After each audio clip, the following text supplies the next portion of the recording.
ചെറിയൊരു പ്രതിസന്ധി നിറഞ്ഞ ഘട്ടത്തിലൂടെയാണ് സംസ്ഥാന കോൺഗ്രസ് നേതൃത്വം ഇപ്പോൾ കടന്നുപോകുന്നത്. നിലവിൽ KPCC അധ്യക്ഷൻ സണ്ണി ജോസഫാണ്. എന്നാൽ അദ്ദേഹം ഒരേ സമയം സംസ്ഥാനത്തെ വൈദ്യുതി, പാർലമെന്ററി കാര്യവകുപ്പുകൾ കൈകാര്യം ചെയ്യുന്ന മന്ത്രി കൂടിയാണ്. നിയമസഭാ തെരഞ്ഞെടുപ്പിൽ സണ്ണി ജോസഫ് മത്സരിക്കാൻ ഇറങ്ങിയപ്പോൾ മുതൽ തന്നെ പുതിയൊരു KPCC അധ്യക്ഷനെ കുറിച്ചുള്ള ചർച്ചകൾ പാർട്ടിയിൽ സജീവമായതാണ്. രണ്ടു വർക്കിംഗ് പ്രസിഡന്റുമാർ കൂടി തെരഞ്ഞെടുപ്പ് തിരക്കുകളിലേക്ക് മാറിയതോടെ അന്നത്തെ പ്രത്യേക സാഹചര്യം നേരിടാൻ ഒരു സമിതിയെ നിയോഗിച്ചാണ് KPCCയുടെ ദൈനംദിന പ്രവർത്തനങ്ങൾ മുന്നോട്ട് കൊണ്ടുപോയത്. തിരഞ്ഞെടുപ്പ് ഫലം വന്നിട്ട് 2 മാസം പിന്നിട്ടും ഈ താൽക്കാലിക സംവിധാനത്തിന് മാറ്റമൊന്നും വന്നിട്ടില്ല. ഭരണം ലഭിച്ചതോടെ ഇരട്ട പദവി ഒന്നിച്ചു കൊണ്ടുപോകാൻ ബുദ്ധിമുട്ടാണെന്നും താൻ അധ്യക്ഷ സ്ഥാനം ഒഴിയാൻ സന്നദ്ധനാണെന്നും സണ്ണി ജോസഫ് കഴിഞ്ഞ 2 മാസമായി ഹൈക്കമാൻഡിനെ അറിയിക്കുന്നുണ്ട്. എന്നാൽ പകരം ഒരാളെ കണ്ടെത്താൻ കേന്ദ്ര നേതൃത്വത്തിന് ഇതുവരെ സാധിച്ചിട്ടില്ല. ഇപ്പോൾ തന്നെ പല മുതിർന്ന നേതാക്കളും പാർട്ടി അധ്യക്ഷ സ്ഥാനത്തേക്ക് അവകാശവാദവുമായി പരസ്യമായി രംഗത്തെത്തി കഴിഞ്ഞു. ഷാഫി പറമ്പിൽ, ബെന്നി ബെഹ്നാൻ, ആന്റോ ആന്റണി എന്നിവരുടെ പേരുകളാണ് നിലവിൽ സജീവമായിട്ടുള്ളത്. ഇതിനു പുറമെ രാജ്മോഹൻ ഉണ്ണിത്താനും ജോസഫ് വാഴക്കാനും തങ്ങളുടെ താൽപര്യം ഒളിപ്പിക്കുന്നില്ല. ഒരാൾക്ക് ഒരു പദവി എന്ന കർശന മാനദണ്ഡം നടപ്പിലാക്കിയാൽ പല പ്രമുഖരെയും പരിഗണിക്കാൻ കഴിയില്ലെന്ന തിരിച്ചറിവിൽ ഈ നിബന്ധന പുതുതായി വരുന്ന അധ്യക്ഷന്റെ കാര്യത്തിൽ ഒഴിവാക്കാനാണ് AICC ആലോചിക്കുന്നത്. KPCC പുനഃസംഘടന ഇനിയും വൈകുന്നത് പാർട്ടിയുടെ പുതിയ സർക്കാരിന്റെയും സുഗമമായ പ്രവർത്തനങ്ങളെ ബാധിക്കുമെന്ന വിമർശനം അണികൾക്കിടയിൽ ശക്തമാണ്. അതിനിടെ KPCC അധ്യക്ഷ നിയമനം സംബന്ധിച്ച ചോദ്യങ്ങളോട് UDF കൺവീനർ അടൂർ പ്രകാശ് ചില പ്രതികരണങ്ങൾ നടത്തുകയുണ്ടായി. ഹൈക്കമാൻഡ് ആവശ്യപ്പെട്ടാൽ പദവി ഏറ്റെടുക്കാൻ സന്തോഷമേ ഉള്ളൂ എന്ന് അദ്ദേഹം പറയുകയുണ്ടായി.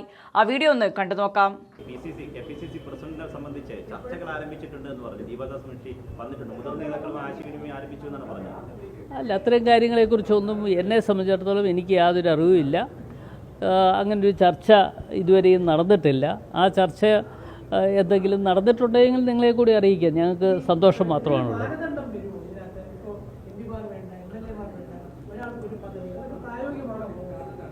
അല്ല, അതൊക്കെ കൂട്ടായി ആലോചിച്ചുകൊണ്ട്, മുതിർന്ന നേതാക്കന്മാർ ആലോചിച്ചുകൊണ്ട് ഓൾ ഇന്ത്യ കോൺഗ്രസ് കമ്മിറ്റി എടുക്കേണ്ട ഒരു തീരുമാനമാണ്. അത് ഓൾ ഇന്ത്യ കോൺഗ്രസ് കമ്മിറ്റി എടുക്കേണ്ട ഒരു തീരുമാനം. അത് വരുന്ന അവസരത്തിൽ അവരെടുക്കട്ടെ, തീരുമാനമൊക്കെ അവരെടുക്കട്ടെ.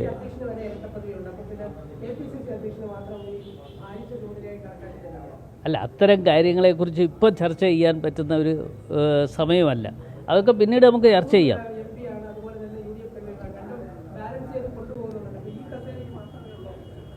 അല്ല, അത് അങ്ങനെ പ്രത്യേകിച്ച് ആരും ഒന്നും പറഞ്ഞിട്ടില്ലല്ലോ. നിങ്ങൾ ഉദ്ദേശിക്കുന്ന തരത്തിൽ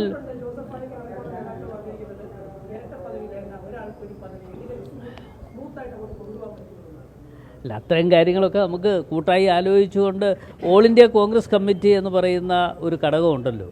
ആ ഓൾ ഇന്ത്യ കോൺഗ്രസ് കമ്മിറ്റി എന്ത് തീരുമാനം എടുത്താലും ആ തീരുമാനത്തോടൊപ്പം ഞങ്ങൾ നിൽക്കുന്നവരാണ്. ഞാനിപ്പോൾ ആദ്യമായിട്ട് കേൾക്കുക. ഞാൻ ഒരു റേസിലുമില്ല.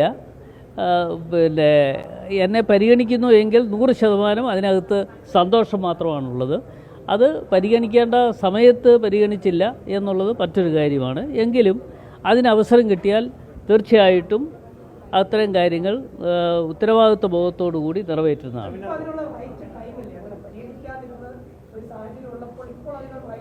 അല്ല, അത് ഞാനല്ല നിശ്ചയിക്കേണ്ടത്.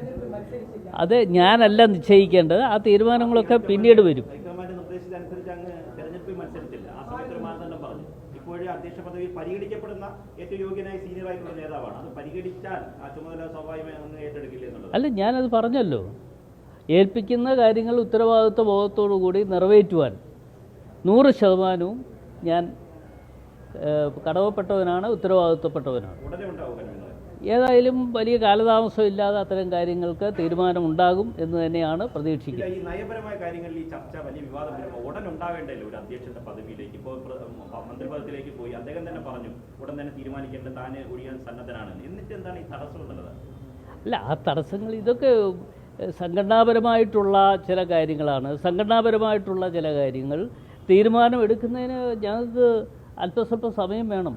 അതല്ലാതെ കൊണ്ട് നിങ്ങൾ പറയുന്നത് പോലെ നാളെ തീരുമാനം അല്ലെങ്കിൽ ഇപ്പോൾ തന്നെ തീരുമാനം എടുത്തോ എന്ന് പറഞ്ഞാൽ അത്തരം കാര്യങ്ങൾ അങ്ങനെ അംഗീകരിക്കാൻ പറ്റുന്നതല്ല.